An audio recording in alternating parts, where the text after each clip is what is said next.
Corona संक्रमणको tsunami आउँदै गरेको डब्ल्युएचओको भनाई। ओमिक्रोनले अमेरिका र युरोपमा रेकर्ड तोड्दै अमेरिकामा एकै दिन 4,41,000 संक्रमित। लागु औषध कसूरमा आशिष राणा र्यापर लाउरे पोखराबाट पक्राउ। ब्राउन सुगर किनबेचका क्रममा पक्राउ परेका थिए लाउरे। ललिता निवास प्रकरण 2049 सालमै 32 रोपनी जग्गा घुस मात्रै दिएको खुलासा। भेरी अस्पतालको क्वार्टरमा निसासिएर एकै परिवारका 4 जनाको मृत्यु। अनिश्चितकालका लागि राजमार्ग बन्द गर्ने सीके राउतको घोषणा। संघीय मन्त्रीलाई मधेसमा अवरोध गर्ने। चन्द्रगिरीमा युवकको शव भेटियो। हेलम्बु क्षेत्रमा हिउँमा फसेको एसियाली विकास ब्याङ्कको टोलीको सकुशल उद्धार। यसकारण एमसिसीलाई यत्तिकै अल्मलाउन चाहन्छन् शेरबहादुर देउवा। नेकपा माओवादी केन्द्रको अधिवेशन 2 दिन लम्बियो। वैदेशिक रोजगारका लागि विदेशमा गएका नेपालीहरूमाथि शोषण। विदेशमा पैसा कमाउन यसै गाह्रो, पठाउन झनै महँगो।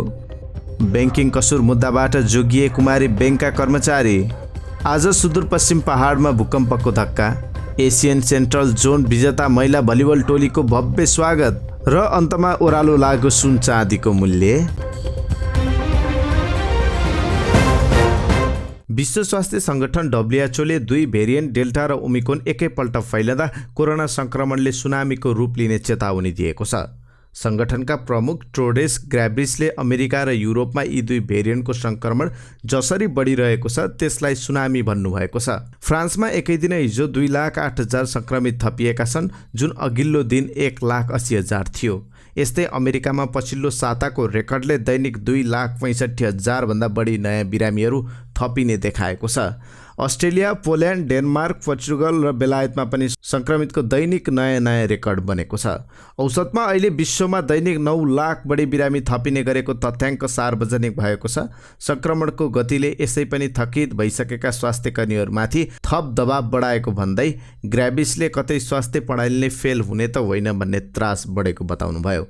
धनी राष्ट्रहरूले गरिब देशहरूलाई खोप उपलब्ध गराउन छोडेर आफूहरूले नै बुस्टर डोजमा जोड दिँदा महामारी सोचे भन्दा धेरै समय लम्बिने देखिएको उहाँको भनाइ छ। अहिले पनि विश्वका 100 भन्दा धेरै देशले आफ्नो जनसङ्ख्याको 40% खोप लगाउन नसकेको डब्ल्युएचओको तथ्याङ्क छ। डब्ल्युएचओ प्रमुखले सन् 2022 को मध्यसम्ममा विश्वका 70% मानिसलाई खोप लगाउने नयाँ वर्षको प्रतिबद्धता जनाउन विश्व नेताहरूलाई आह्वान गर्नुभएको छ। 1 महिना अघि दक्षिण अफ्रिकामा देखिएको कोभिड-19 को नयाँ भेरिएन्ट ओमिक्रोनको संक्रमण निकै रफ्तारमा बढ्दा विश्वभर चिन्ता बढेको छ। युरोप र अमेरिकामा दिनहुँ रेकर्ड तोड्दै संक्रमित थपिएका छन्। अमेरिका र युरोपेली राष्ट्रहरूमा कोभिड-19 को नयाँ भेरिएन्ट ओमिक्रोन दिनहुँ रेकर्ड तोड्दै उच्च गतिमा फैलिरहेको छ। सोमबार मात्र 4,41,257 अमेरिकीमा कोभिडको संक्रमण देखिएको थियो, जुन तथ्याङ्क अहिलेसम्मकै उच्च हो। अमेरिकाको सेन्टर अफ डिजिज कन्ट्रोल डिसिपीले अमेरिकामा साताभरि बढेको संक्रमण जनवरी 2021-25 को सबैभन्दा उच्च रहेको जनाएको छ। युरोपेली राष्ट्र फ्रान्स, इटाली, ग्रिस, पोर्चुगल र बेलायतमा संक्रमितको संख्या दिनहुँ बढेको छ। पोल्यान्डमा थोरै लहर सुरु भएपछि पहिलो पटक कोरोनाका कारण एकै दिन 794 व्यक्तिको मृत्यु भएको थियो। तीमध्ये खोप नलगाएका धेरै व्यक्तिहरू रहेका छन्। यस्तै मंगलबार फ्रान्समा 1,79,807 जनामा कोरोना संक्रमण पुष्टि भएको थियो। यो संख्या फ्रान्समा समेत अहिलेसम्मकै उच्च हो। फ्रान्सका स्वास्थ्य मन्त्री ओलिभर भेरानले आगामी जनवरीको सुरुसम्ममा दैनिक 2,50,000 संक्रमित भेटिने चेतावनी दिएका छन्। फ्रान्सेली अस्पतालको संगठनले पनि कठिन समय आउन बाँकी नै रहेको जनाएको छ। यस्तै बेलायतमा 1,17,000 संक्रमित भेटिएका छन् भने इटालीमा 78,000 बढीमा संक्रमण पुष्टि भएको छ। विभिन्न अध्ययनहरूले यसअघि देखिएको डेल्टा भेरिएन्ट भन्दा ओमिक्रोन कम घातक भए पनि छिटो सर्ने हुँदा जोखिम बढाउने देखिएको छ। विश्व स्वास्थ्य संगठन डब्ल्युएचओले बढी संक्रमण देखिएको ओमिक्रोनले निम्त्याउने जोखिम निकै उच्च हुने पटक चेतावनी दिइरहेको छ। ओमिक्रोन संक्रमित 70% व्यक्तिलाई अस्पताल भर्ना गर्नु नपर्ने अवस्था रहेको डब्ल्युएचओको भनाइ छ। डब्ल्युएचओले कोरोनाका सबै भेरिएन्टहरू युरोपमा 57% र अमेरिकामा 30%ले बढेको जनाएको छ। चर्चित र्यापर लाउरे ब्राउन सुगरको किनबेचका क्रममा पक्राउ परेको खुलेको छ। पोखराको न्यू रोडमा ब्राउन सुगरको खरिद बिक्री हुँदै गर्दा कास्की प्रहरीले उनलाई पक्राउ गरेको हो। प्रहरी स्रोतका अनुसार लाउरेको साथबाट ब्राउन सुगर बरामद भएको छैन, साथै उनले सेवन गरेको हो वा नगरेको पनि प्रष्ट भइसकेको छैन। यसर्थ लाउरेमाथि लागू औषध सेवन वा कारोबारको मुद्दा आकर्षित हुन्छ भन्ने अन्यल भएको छ। प्रहरीले लाउरेसँगै विक्रेताहरूलाई घटनास्थलबाट पक्राउ गरेको थियो। त्यहाँबाट उनीहरूको कोठामा समेत प्रहरीले खानतलासी गरी केही परिणाममा लागू औषध बरामद गरेको बुझिएको छ। लाउरेबाट लागू औषध बरामद नभए पनि खरिद गर्ने मनसाय देखिएकाले लागू औषध नियन्त्रण ऐन आकर्षित हुन सक्छ। ऐन अनुसार लागू औषध सेवनभन्दा कारोबारमा कडा सजायको व्यवस्था छ। ऐनमा ब्राउन सुगर लगायतका लागू औषध सेवन गर्नेलाई 10,000 जरिवाना वा 1 वर्ष कैद सजाय हुन सक्छ। कारोबारीलाई भने बरामद भएको लागू औषधको मात्रा हेरेर 20 वर्षसम्मको सजाय व्यवस्था छ। बालुवाटार स्थित ललिता निवासको सरकारी जग्गा व्यक्तिको नाममा सारिएको घटनामा सुरुवाती चरणमा नगदको साट्टो जग्गा नै घुसको रूपमा लेनदेन भएको भेटिएको छ। सरकारी कागजात कृत्य भएको आरोपमा चलिरहेको छानबिनका क्रममा 2 पूर्व सहसचिव सहित अरू कर्मचारीले घुसका रूपमा जग्गा लिएको फेला परेको हो। प्रहरीको केन्द्रीय अनुसन्धान ब्युरो सीआईबीले गरेको अनुसन्धानका क्रममा उनीहरूले सुवर्ण शमशेर राणाको परिवारबाट आफन्त र नातेदारका नाममा बकस पत्र गरी जग्गा लिएको फेला परेको हो। हामीले अनुसन्धान गर्दै जाँदा कर्मचारी वा जग्गा मिलाउन भूमिका खेल्नेहरूले राणाको परिवारबाट जग्गा लिएको र खाएको भेटियो। स्रोतले भन्यो, यस्ता अधिकांश जग्गाका टुक्राहरू कर्मचारी र बिचौलियाको भूमिका खेल्नेहरूले आफन्तका नाममा राखे र पछि भूमाफियालाई दिए। ललिता निवास जग्गा प्रकरणबारे अध्ययन गर्न पूर्व सचिव शारदा प्रसाद तिर्ताल नेतृत्वको समितिले शोभाकान्त ढकाल र रामकुमार सुवेदीलाई भूमाफिया भनी किटान गरेको थियो। ललिता निवास जग्गा अनियमितता छानबिन प्रतिवेदन अनुसार 2049 कार्तिक 25 र पुस 23 गते गरी 2 पटकको निर्णयबाट 112 रोपनी 4 आना जग्गा सुवर्ण शमशेरका हकदार रहेका व्यक्तिहरूका नाममा दर्ता हुने निर्णय गरिदियो। त्यसको केही दिनमै जग्गाहरू टुक्राका रूपमा विभिन्न सरकारी कर्मचारीको नातेदार र आफन्तका नाममा हालैको बकसपत्र मार्फत स्वामित्व हस्तान्तरण गरेको भेटिएको छ। 2 प्रकारका बकसपत्र हालैको बकसपत्र गर्नसाथ सम्पत्तिको स्वामित्व स्वतः बकपत्र पाउनेका नाममा हस्तान्तरण हुन्छ। राजी खुसीले गरिने बकसपत्रलाई सम्पत्तिको बिक्री वितरण बिना नै स्वामित्व हस्तान्तरण भएको मानिन्छ।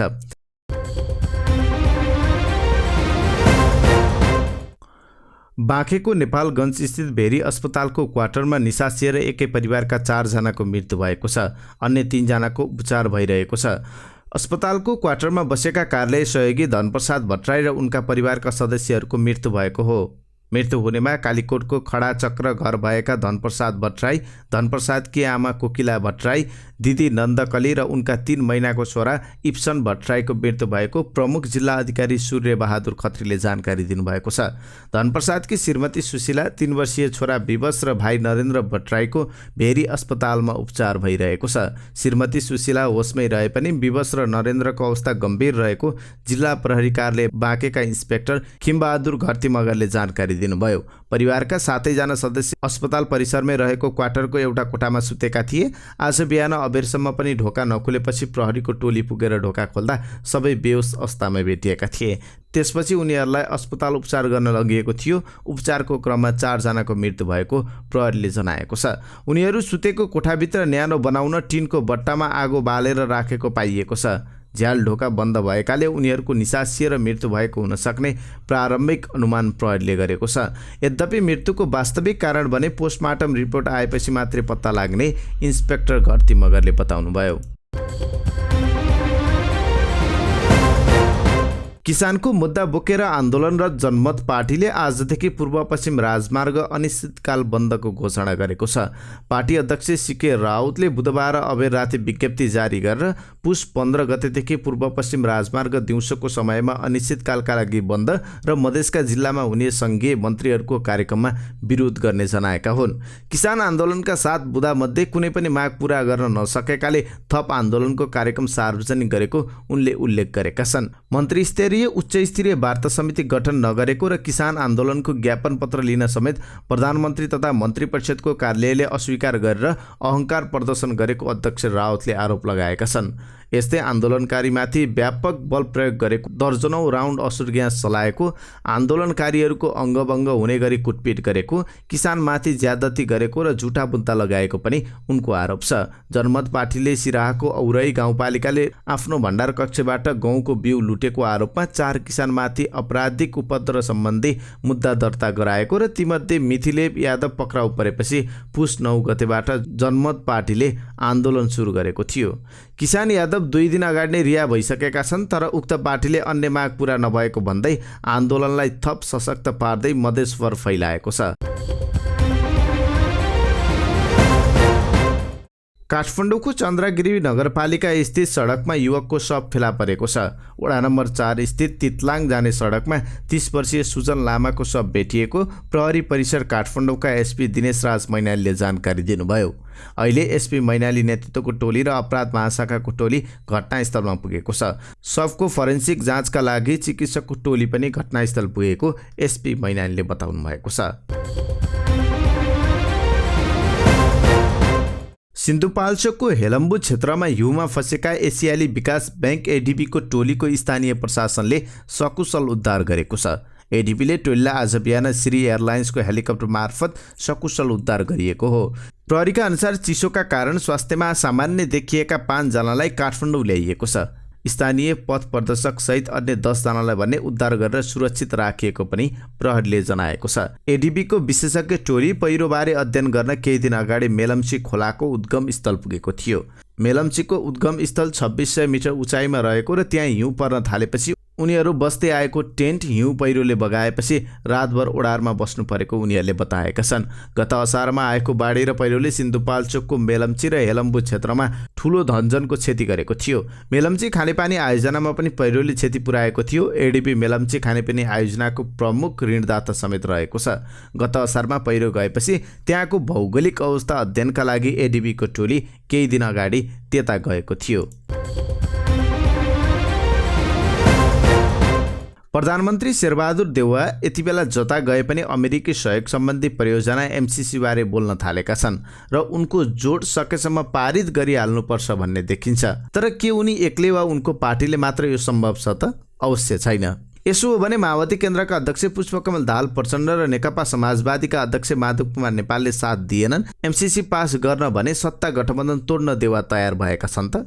पछिल्ला केही दिनैता सरकारले अमेरिकी सहयोग सम्बन्धी सम्झौता मिलेनियम च्यालेन्ज कर्पोरेसन एमसीसीलाई संसदमा जारी अधिवेशनबाट अनुमोदन गर्न चाहेको सन्देश प्रवाह गर्न खोजेको छ। तर यो विषयमा सत्ता गठबन्धनकै अन्य दलका मन्त्रीहरू भने मौन छन् र सकेसम्म यो विषयमा बोल्नै नपरोस् भनेर छलिने गरेका छन्। आइतबार प्रधानमन्त्री शेरबहादुर देउवाले माओवादी केन्द्रको 8औं महाधिवेशनमा प्रचण्डको प्रशंसा गर्दै एमसीसीको विषय प्रवेश गराएका थिए। अमेरिकाले समेत संसदको जारी अधिवेशनबाट एमसीसी अनुमोदन हुने विश्वास लिएको छ र यसबारे प्रधानमन्त्री देउवाले अमेरिकालाई आश्वस्त समेत पारेका छन्। तर सत्ता सहयात्री दल माओवादी केन्द्र, नेकपा एकीकृत समाजवादी र राष्ट्रिय जनमोर्चा स्पष्ट रूपमा एमसीसीको पक्षमा नहुँदा तत्काल एमसीसी संसदबाट अनुमोदन हुने सम्भावना छैन। यति बुझ्दा बुझ्दै पनि प्रधानमन्त्री देउवाले आफूले जोड गरेको देखाउन उद्धत छन्। तर उनी सत्ता गठबन्धन तोड्न तयार देखिएका छैनन्। बरु प्रचण्डलाई यो संसदको अवधिभर मात्र होइन, त्यसपछि पनि गठबन्धन रहन सक्ने भन्दै सार्वजनिक आश्वासन बाँड्दै आएका छन्। यसले उनी एमसीसी पारित गर्न मुखले मात्र तयार देखिएका छन्, कामले त्यसो गर्न चाहँदैनन् कि भन्ने आशंका गर्नेलाई बल दिएको छ। नेकपा माओवादी केन्द्रको महाधिवेशन 2 दिन लम्बिएको छ। समूहगत छलफलका सुझाव, नेतृत्व चयन लगायतका विभिन्न प्रक्रियाहरू बाँकी रहेकाले महाधिवेशन लम्बिने भएको हो। अध्यक्ष प्रचण्डको राजनीतिक प्रतिवेदनमाथि छलफल गर्न 25 समूह बनाइएको थियो। आज 11 समूहले सुझाव पेश गरेका छन्। बाँकी 14 समूहको सुझाव भोलि प्रस्तुत गरिने र उठेका सवालमा अध्यक्ष प्रचण्डले जवाब दिने भएका छन्। त्यसपछि मात्र नेतृत्व चयन प्रक्रिया सुरु हुने बताइएको छ। आजको बन्द सत्रपछि पत्रकार सम्मेलनमा प्रवक्ता कृष्णबहादुर महराले राजनीतिक प्रतिवेदन, विधान संशोधन प्रस्ताव पारित भएपछि नेतृत्व छनौटको प्रक्रियामा प्रवेश गर्ने बताए। भोलि 1 दिन मात्र बाँकी छ, भ्याइन्छ त भन्ने पत्रकारको प्रश्नमा महराले अधिवेशन लम्बिने प्रश्न पारे। भोलि भ्याइँदैन जस्तो छ, महाधिवेशन लम्बिने नै भयो। महाधिवेशन स्थलबाट बाहिरिँदै प्रचण्डले लोकतान्त्रिक तरिकाले नेतृत्व चयन हुने बताए। राम्रोसँग एकदमै लोकतान्त्रिक तरिकाले नेतृत्व चयन हुन्छ। माओवादीले पुस 15 मा महाधिवेशन समापन गर्ने तालिका बनाएको थियो, तर महाधिवेशन 17 पुससम्म धकेलिने भएको छ। साउदी अरेबियामा कार्यरत मकवानपुरका जितेन्द्र आलेलाई घरमा एकपटक पैसा पठाउन 3 महिनासम्म रकमको जोहो गर्नुपर्छ। बल्ल तल्ल जम्मा भएको 50,000 पठाउँदा 1,000 रुपियाँ शुल्क तिर्नुपर्छ। त्यहाँबाट पैसा पठाउँदा शुल्क साह्रै महँगो छ। उनी भन्छन् यही कारण मेरो धेरैजसो साथी हुन्डीवाला समाज छन्। यो समस्या साउदीका नेपाली श्रमिकलाई मात्र होइन, सबै जस्तो सम गन्तव्य मुलुकबाट नेपालमा रेमिटान्स पठाउनेले तिर्नुपर्ने महँगो शुल्क हो। रेमिटान्स कम्पनी, बैंक र उनीहरूका एजेन्टले लिने कमिसन सहित सम्बन्धित देशको नीतिका कारण रेमिटान्स आप्रवासनको लागि महँगो भएको छ। अमेरिकी र युरोपेली देशबाट भित्रिने रेमिटान्समा 10% सेवा शुल्क लाग्ने गर्दा धेरैले असुरक्षित हुन्डीको सहारा लिने गरेका छन्। त्यसबारे सरकारलाई जानकारी नभएको होइन, तर समाधानको पहल नहुँदा रेमिटान्सको अवैध आप्रवाह फस्टाएको छ। रेमिटान्सको आयात महँगो भएका कारण नै अवैध कारोबार, न्यून बीजीकरण र लगानी गर्ने गृहले धेरै श्रमिकको पैसा हुन्डी गर्न पाएका छन्। यस्ता समूहको चक्करमा परेर श्रमिकहरू ठगिने गरेका छन्। सुन किनेर विदेशबाट फर्किने श्रमिकको संख्या पनि बढेको छ। चालु आर्थिक वर्षको पहिलो 4 महिना साउन कार्तिकमा वैधानिक च्यानलबाट रेमिटान्स आप्रवाह 7.5% घटेर यसरी रेमिटान्स घट्नुमा हुन्डीलाई प्रमुख कारण मानिएको छ। नेपाल मुद्रा विप्रेषक सङ्घले रेमिटेन्स प्रवाह चर्चा गरिए जस्तो महँगो नभएको बताउँछन्। आइएमई लिमिटेडका प्रमुख कार्यकारी अधिकृत सुमन पोखरेलले नेपाल विश्वकै सस्तो रेमिटान्स भित्राउने मुलुकमध्ये एक भएको दावी गर्छन्। पाकिस्तान सरकारले जस्तो रेमिटान्स आप्रवाहलाई सब्सिडाइज गर्ने हो भने नेपाली श्रमिकलाई पनि पक्कै सहज हुन्थ्यो। उनी भन्छन्, तर पनि डिजिटल वालेट मार्फत रेमिटान्स पठाउन सकिने व्यवस्था भएकाले बिस्तारै अहिलेको लागत सस्तो हुँदै जाला। नेपालीलाई अरूभन्दा महँगो। नेपालमा रेमिटान्स पठाउने शुल्क महँगो भएको राष्ट्र बैंकको विप्रेषण आप्रवाहको स्थिति शीर्षकको अध्ययन प्रतिवेदनको ठहर छ। अध्ययनअनुसार मलेसियामा कार्यरत नेपालीले $200 करिब 24,000 रुपियाँ पठाउन 3.4% अर्थात् करिब 800 रुपियाँ शुल्क तिर्नुपर्छ। युएबाट यति नै रकम पठाउन 4% अर्थात् करिब 960 रुपियाँ शुल्क लाग्छ। कतारबाट 24,000 रुपियाँ पठाउन करिब 1,035, साउदीबाट पठाउन करिब 1,100 रुपियाँ शुल्क लाग्दछ। राष्ट्र बैंकका अनुसार अमेरिकाबाट 24,000 रुपियाँ पठाउने हो भने 1,300 रुपियाँ शुल्क लाग्छ। औसतमा यी देशबाट $200 रेमिटान्स पठाउने श्रमिकले 1,000 रुपियाँ शुल्क तिर्नुपर्छ। $500 अर्थात् करिब 60,000 भन्दा माथि रेमिटान्स पठाउन शुल्क केही कम लाग्छ। औसतमा मुख्य श्रम गन्तव्य देशबाट 60,000 रुपियाँ भन्दा बढी पठाउँदा औसतमा 1,800 रुपियाँ शुल्क लाग्ने गरेको छ। नेपालमा रेमिटान्स पठाउने श्रमिकले भारत र बङ्गलादेशका श्रमिकले भन्दा बढी लागत बेहोर्ने गरेको राष्ट्र बैंकको अध्ययनले औलाएको छ। मलेसियाबाट $200 पठाउँदा नेपाली श्रमिकले 800 रुपियाँ तिर्छन् भने भारतीयले करिब 700 रुपियाँ तिर्छन्। औसतमा $200 पठाउँदा भारतीयले $3.63 र नेपालीले $4.3 शुल्क तिर्नुपर्छ। राष्ट्र बैंकको अध्ययन प्रतिवेदनले वैदेशिक रोजगारीमा गएका कामदारहरूले अमेरिकी डलर 200 वा सोभन्दा कम विप्रेषण पठाउँदा लाग्ने लागतमा कमी ल्याउन सके विप्रेषण आप्रवाहलाई औपचारिक माध्यमतर्फ आकर्षित गर्न थप योगदान पुग्ने देखिन्छ। नक्कली जग्गाधरी पूर्जा धितोमा ऋण प्रवाह भएको घटनामा बैंकिङ कसुर मुद्दा लाग्नबाट बैंकका कर्मचारीहरू जोगिएका छन्। कागजात कृत्यमा संलग्नहरूलाई प्रहरीले पक्राउ गरी मुद्दा दायर गरेको छ। नक्कली धितोमा 19 करोड ऋण प्रवाह भए पनि सबै ऋण उठिसकेको र सर्वसाधारणको निक्षेप पनि सुरक्षित रहेको पाइएपछि प्रहरीले बैंकिङ कसुर मुद्दा चलाउन नमिल्ने निष्कर्ष निकालेको छ। यो प्रकरणमा बैंक व्यवस्थापनको कुशलताले प्रवाह भएको कर्जा सहजै उठेको छ भने निक्षेप समेत सुरक्षित रहेको छ। गायक योगेश आमात्यले आफ्नो जग्गाको नक्कली लाल पूर्जा तयार गरेको भनी नेपाल प्रहरीको केन्द्रीय अनुसन्धान ब्युरो CIB उजुरी दिएका थिए। सोही उजुरीमाथि छानबिनका क्रममा सरकारी वकिल कार्यालयले बैंकिङ कसुर मुद्दा समेत आकर्षित हुने देखिएको भन्दै सो उपर समेत छानबिन गर्न ब्युरोलाई निर्देशन दिएको थियो। बैंकले आमात्यको उजुरी पर्नुभन्दा अघि नै बैंकबाट प्रवाह भएको कर्जा असुल गरिसकेकाले विशेष सरकारी वकिल कार्यालयले बैंकिङ कसुर मुद्दा चलाउनु नपर्ने भनी राय व्यक्त गरेको हो। गायक आमात्यको नाममा रहेको कम्पनीको स्वामित्वमा रहेको जग्गा नक्कली जग्गाधनी पूर्जा प्रमाणपत्र बनाई कुमारी बैंक लिमिटेड न्यू रोड शाखाबाट निकालिएको कर्जा बैंकले सो कर्जाको सुरक्षण स्वरूप लिएको धितो कृत्य रहेको जानकारी प्राप्त गर्न साथ ऋणीबाट कर्जा असुल उपर गराएको थियो। यसले एकातिर बैंकले सर्वसाधारणको निक्षेप सुरक्षित गरेको छ भने अर्कोतिर आफ्ना कर्मचारीहरू उपर बैंकिङ कसुर मुद्दा चल्नबाट जोगाएको छ। ब्याङ्किङ कसुर मुद्दा चलेको भए कर्जा स्वीकृत गर्नेदेखि ब्याङ्कका कामु सियो अनुज मणि तिमिल सिन्हालाई समेत अप्ठ्यारो पर्ने थियो। ब्याङ्किङ कसुर सम्बन्धी मुद्दा नचलेपछि सबै कर्मचारीहरू जोगिएका छन्। यसले घटनामा संलग्न भनिएका कर्मचारीहरू पनि खुसी छन्। ब्याङ्कका कामु प्रमुख कार्यकारी अधिकृतको दूरगामी सोचले काम भयो। व्यवस्थापनको भूमिकाले यस ब्याङ्कको कर्मचारी भई कार्य गर्न पाएकोमा एकदमै खुसी छौँ, एक कर्मचारी भन्छन्। बैतडी स्थित सुदूरपश्चिम प्रदेशका पहाडी जिल्लामा भूकम्पको धक्का महसुस भएको छ। बुधबार राति 12:53 गएको भूकम्पले बैतडी, दार्चुला लगायतका जिल्लामा धक्का महसुस गराएको थियो। भूकम्प मापन केन्द्र सुर्खेतका टेक्निकल असिस्टेन्ट राजेश शर्माका अनुसार 4.6 रेक्टर स्केलको उक्त भूकम्पको केन्द्रबिन्दु भने भारतमा रहेको छ।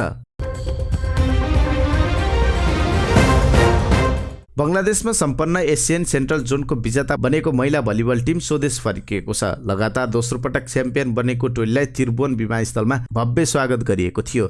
भलिबल टोलीलाई स्वागत गर्न खेलकुद मन्त्री महेश्वर गहतराज विमानस्थलमा पुगेका थिए। साथै बाजागाजा र सांस्कृतिक प्रस्तुति पनि गरिएको थियो। खेलाडीहरूले नेपाललाई विजेता बनाउन सफल भएकोमा खुसी व्यक्त गरिएको छ। साताको 5औं दिन आज बिहिबार बजारमा सुनचाँदीको मूल्य ओह्रालो लागेको छ। नेपाल सुनचाँदी महासङ्घका अनुसार बुधबार प्रति तोलामा 92,500 रुपियाँमा कारोबार भएको छापावाला सुनको मूल्य बिहिबार 400ले ओह्रालो लागेर 92,100 रुपियाँमा कारोबार भएको छ। तेजाबी सुन प्रति तोलामा 91,600 रुपियाँमा कारोबार भएको छ। त्यस्तै चाँदीको मूल्य पनि आज 15 रुपियाँले ओह्रालो लागेर 1,245 रुपियाँमा कारोबार भएको महासङ्घले जनाएको छ।